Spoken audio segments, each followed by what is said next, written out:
Salut à tous, aujourd'hui on parle de transition et on fait ça juste après l'intro.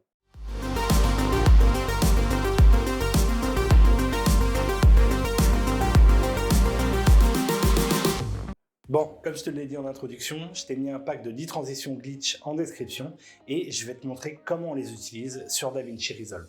C'est entièrement gratuit bien sûr, si ça te fait plaisir, aide un petit peu la chaîne en mettant un petit like et un petit abonnement, bien sûr.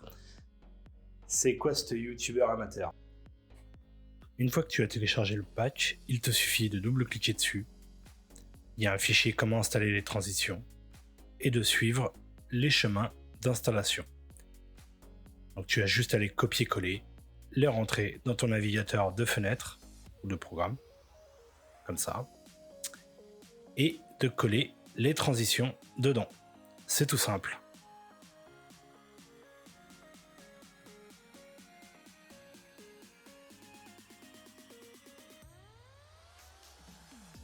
Maintenant que tu as collé toutes tes transitions, tu vas ouvrir la bibliothèque d'effets et tu vas scroller tout en bas et tu vas avoir les glitches de 1 à 10. Tu auras juste à les copier sur ta timeline entre deux rushs. Tu peux aussi le réduire pour que ça aille plus vite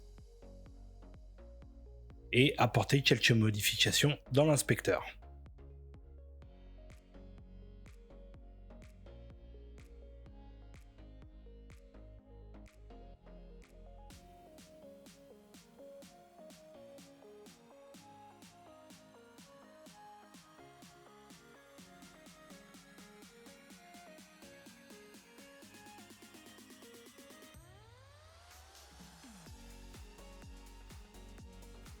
Ça y est, tu sais installer les transitions, les utiliser. Maintenant, je vais te montrer comment en fabriquer certaines avec juste des calques d'effets et des presets de DaVinci Resolve. Tu vas voir, c'est vraiment pas compliqué, c'est encore plus simple que d'utiliser un preset.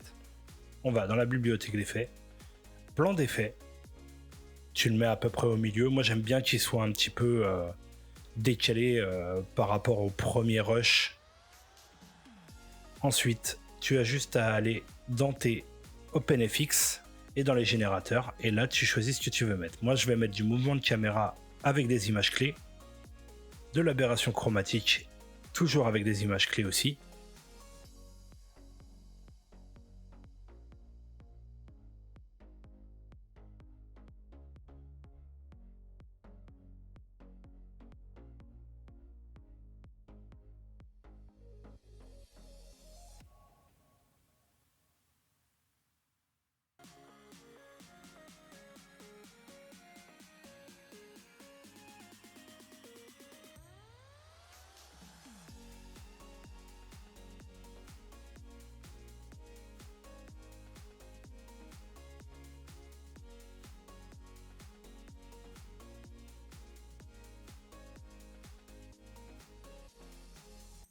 je vais mettre un détérioration analogique parce qu'en fait tu as plusieurs modes dessus, tu as le scanner, le broadcast, voilà, tu vois tout ça, le VHS, le tube cathodique, les lignes de balayage. Pareil, tu peux modifier un peu tout ça et puis mettre des images clés surtout parce que ça fait un effet un peu plus sympa. Et après, c'est à toi de regarder dans les éléments ce que tu veux modifier, etc.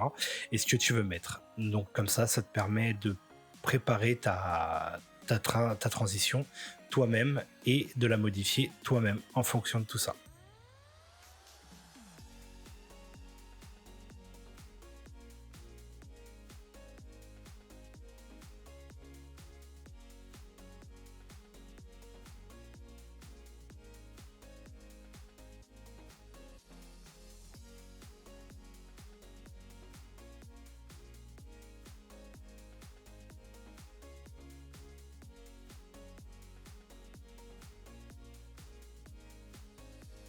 Voilà, cette vidéo touche à sa fin. J'espère que ça t'a plu. Comme je t'ai dit juste avant, si ça t'a plu justement, montre-le en mettant un petit like, un petit commentaire. Dis-moi ce qui te plaît, si ça fonctionne bien chez toi surtout. Ce que tu as envie de voir comme transition, je pourrais faire d'autres packs, pourquoi pas. Et aussi, si ça t'a plu, bien sûr, t'abonner à la chaîne, activer la petite cloche parce qu'il y aura d'autres vidéos dans le futur. Je ne sais pas quand encore, mais il y aura d'autres vidéos, c'est sûr. Donc voilà, portez-vous bien et à la prochaine. Salut!